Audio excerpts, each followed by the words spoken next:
Salut les amis, bienvenue dans cette vidéo dans laquelle on va voir comment on résout une équation faisant intervenir la fonction logarithme. Donc ici la consigne sera de déterminer l'ensemble de définitions de cette équation, puis de résoudre l'équation. Donc concrètement, comment on va faire? On va déterminer déjà deux ensembles, l'ensemble de définitions que l'on va appeler D, puis l'ensemble solution que l'on va appeler S. Il y a deux choses à faire pour résoudre cet exercice. Et de façon générale, même si on ne vous demande pas explicitement de donner l'ensemble de définitions de l'équation ou de l'inéquation, il faut toujours le faire. Parce que certaines fonctions qui interviennent dans les équations ne sont pas forcément définies sur R en entier, donc il y a des valeurs interdites. Il faudra toujours les déterminer. C'est pour cela que pour toute équation ou inéquation, il y a deux choses à retenir. C'est l'ensemble de définitions, première chose à déterminer, puis l'ensemble solution qui évidemment est inclus dans l'ensemble de définitions. L'ensemble de définitions, c'est quoi? C'est pour quel x déjà les fonctions qui sont dans mon égalité existent. Je suis même pas encore en train de voir est-ce que vraiment ça match. Je suis même pas en train de voir si ln de 2 plus 5x égale à ln de x plus 6 pour ce x là. Je veux juste voir déjà est-ce que le ln de 2 plus 5x existe et le ln de x plus 6 existe. Quand on a fait ce travail de dégrossissement, ensuite parmi tous les x qui permettent d'avoir l'existence des fonctions qui interviennent, je vais chercher les x qui là vont faire vraiment que j'aurai l'égalité des deux membres. Donc je répète, c'est hyper important, ensemble de définition de l'équation, puis ensemble solution. Que l'on vous le demande ou pas, faites ces deux étapes, c'est vraiment important pour la rédaction. Comme prévu, on va commencer par l'ensemble de définitions. Soit x appartenant à D, l'ensemble de définitions de l'équation. On construit deux choses à la fois, l'ensemble de définitions, que l'on appelle D, et le x qui appartient à cet ensemble de définitions. Pour ce x-là, notre équation est définie. On n'a pas dit encore si elle est bien résolue, mais déjà elle est définie. Finalement, notre équation est bien définie, si et seulement si ce que l'on a dans les ln sont bien strictement positifs, parce qu'on se rappelle que ln est défini sur R plus étoile, on a le droit de mettre que des nombres strictement positifs. Donc c'est pas forcément x qui doit être strictement positif, mais tout ce qu'il y a dans le ln.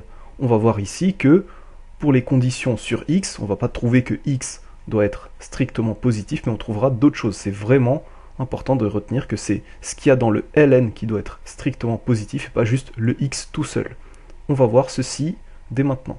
X appartient à D, c'est équivalent à 2 plus 5x strictement positif et x plus 6 strictement positif.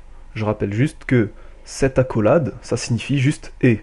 Voilà, tout simplement. Il faut avoir les deux en même temps, pas juste l'un ou l'autre. Et le symbole équivalent, c'est pour dire que si cette condition est vérifiée, eh bien, on a bien l'équation qui est définie. Ça va dans les deux sens. Très important de conserver le symbole équivalent jusqu'au bout, on va voir pourquoi. On a deux inéquations à résoudre, on va les faire en parallèle, donc on va passer le 2 de l'autre côté, ça devient 5x strictement supérieur à moins 2 et x strictement supérieur à moins 6. Bon, il y a une des deux lignes qui, ça y est, c'est terminé, j'ai le x tout seul, je parle pour la deuxième ligne, mais l'autre, il y a encore un petit peu de travail, bon, pas beaucoup, vous verrez, et on passe le 5 de l'autre côté. On a divisé par 5 qui est strictement positif, donc dans une inéquation, une inégalité de façon générale, quand on divise ou multiplie par un nombre strictement positif, on conserve le sens de l'inégalité, et si on fait la même chose, on multiplie ou divise par un nombre strictement négatif, ça change le sens de l'inégalité, donc là, très important de mettre sur votre copie que 5 est strictement positif. Pour résumer, on doit avoir à la fois x plus grand que moins 2 cinquièmes et x plus grand que moins 6.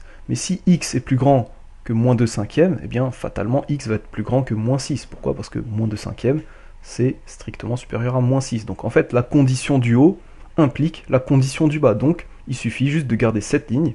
Si j'ai x plus grand que moins 2 cinquièmes, bien forcément mon x va être plus grand que moins 6. Pas besoin de le réécrire. Je conserve donc la première ligne qui implique la deuxième. Puis on traduit cela sous forme d'ensemble. Équivalent à x appartient à moins 2 cinquièmes plus l'infini ouvert en moins 2 cinquièmes parce que on doit exclure cette valeur. Quand on a une inégalité stricte, ça se traduit en intervalle ouvert. Et quand on a une inégalité large, du supérieur ou égal, ça nous fait une borne fermée. Finalement, ce que l'on a trouvé à la fin, le moins 2 cinquièmes plus l'infini, ça va être l'ensemble des valeurs de x qui vont faire que notre équation est bien définie. Comme on a conservé le symbole équivalent depuis le début des calculs, eh bien ce que l'on a trouvé fonctionne vraiment. J'ai pas besoin de tester, tiens, si je prends un x qui est là-dedans, est-ce que vraiment ça va fonctionner? J'aurai mon équation définie. Le symbole équivalent est là pour nous dire, ok, ce que j'ai trouvé, ça fonctionne, pas besoin de faire le sens inverse, car il se fait de lui-même. Vous voyez, double flèche, ça veut dire qu'on va dans les deux sens, on peut tout remonter. Ok, donc là, finalement, cet intervalle que l'on vient de trouver, c'est exactement notre ensemble de définition. Donc d égale moins 2 cinquièmes plus l'infini, ouvert en moins 2 cinquièmes. Et aussi en plus l'infini, mais bon, ça c'est toujours le cas. Maintenant qu'on a l'ensemble de définition de l'équation, prochaine étape, c'est trouver l'ensemble solution. Donc parmi tous ces x qui appartiennent à d, eh bien on va trouver ceux qui vont vraiment faire que notre égalité est vérifiée. C'est parti pour l'ensemble solution. Deuxième partie de l'exercice, on rappelle d qui est notre ensemble de définition, et maintenant on va parler de l'ensemble solution. Donc pareil, on va construire à la fois S, l'ensemble solution, et X qui appartient à S. On va voir comment notre X doit être, et ça va nous donner l'ensemble solution de l'équation. Première étape, c'est mettre évidemment le symbole équivalent, et on recopie l'équation. Et, quelque chose de très important, on rajoute X appartient à D. Ça, on va le mettre à toutes les lignes jusqu'au bout. Pourquoi? Parce que si je ne mets pas le X appartient à D, je perds l'équivalence, parce que je peux me retrouver avec des solutions parasites. En effet, si je résous l'équation, je peux me retrouver avec des x qui peuvent prendre des valeurs interdites. Par exemple, si je trouve à la fin x égale moins 7, ça sort de l'ensemble de définition. Donc en fait, le x appartient à D, c'est le garde-fou qui nous permet de ne garder que les valeurs autorisées. En fait, on continue à travailler à l'intérieur de l'ensemble de définition pour ne pas déborder et se retrouver à avoir des valeurs interdites. Pour conserver le symbole équivalent, on est obligé de mettre et x appartient à D. Ça peut paraître bizarre, mais vous allez voir que c'est vraiment une très bonne méthode parce qu'à la fin, ça nous permet de filtrer du premier coup et de ne pas faire le sens inverse, la vérification qui est un peu fastidieuse. Ligne suivante, toujours le symbole équivalent, et là cette fois on a retiré les ln. Pourquoi? Parce qu'on a deux ln face à face, et s'ils sont égaux, eh bien c'est que à l'intérieur c'est égal.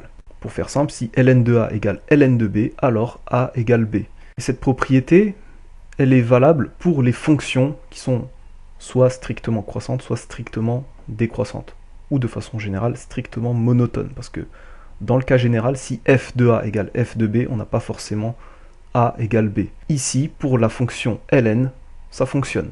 On a une fonction strictement croissante, donc l'égalité des images implique l'égalité des antécédents. Donc on a toujours le et x appartient à D, et on a rajouté la justification car ln est strictement croissante sur 0 plus l'infini. C'est ça qui permet de retirer les ln. Autre façon de faire, bon j'en ai choisi une, c'est on applique exponentielle membre à membre, et ça retire les ln. Dans tous les cas, on va trouver 2 plus 5x égale x plus 6. Et toujours, on met x appartient à D.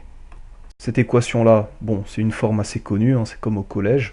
2 plus 5x égale x plus 6. C'est une simple équation du premier degré. On passe tous les x d'un côté et tous les nombres autres de l'autre. Et on se retrouve avec 4x égale 4. Et toujours, on met x appartient à D. En divisant par 4, on trouve x égale 1. Et x, et là cette fois j'ai enlevé D, j'ai remis finalement son expression qui est moins 2 cinquièmes plus l'infini. Pourquoi? Parce que maintenant le x égale 1 va falloir regarder est-ce qu'il appartient bien à cet ensemble de définitions. Est-ce que x égale 1, ou plutôt est-ce que 1 est vraiment une solution ou c'est une solution parasite parce qu'on trouve une valeur interdite en dehors de l'ensemble de définitions. Donc maintenant on veut deux choses, à la fois x égale 1 et x appartient à moins 2 cinquièmes plus l'infini. Mais finalement, 1 appartient bien à cet intervalle. 1 est positif, donc forcément il appartient à cet intervalle. Donc la condition x égale 1 implique la deuxième. Si x égale 1, on aura bien x qui appartient à moins 2 cinquièmes plus l'infini. Donc on va garder la condition qui implique l'autre. X égale 1. Et là ça y est, on ne met plus et x appartient à D parce que quand x est égal à 1, on est bien à l'intérieur de l'ensemble de définition. Donc finalement, notre ensemble solution, il ne contient qu'un élément, c'est 1.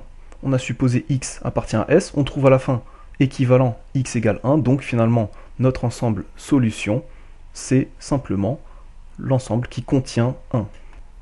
Ça y est, on a fini l'exercice, on a donné l'ensemble solution de l'équation. J'espère que cette vidéo vous a plu. Si c'est le cas, cliquez sur le pouce bleu, abonnez-vous à la chaîne et surtout pensez à me laisser en commentaire ce que vous avez pensé de cette vidéo, quels exercices vous voulez que je traite. Et sur ce, je vous souhaite une très belle progression en maths. Ciao!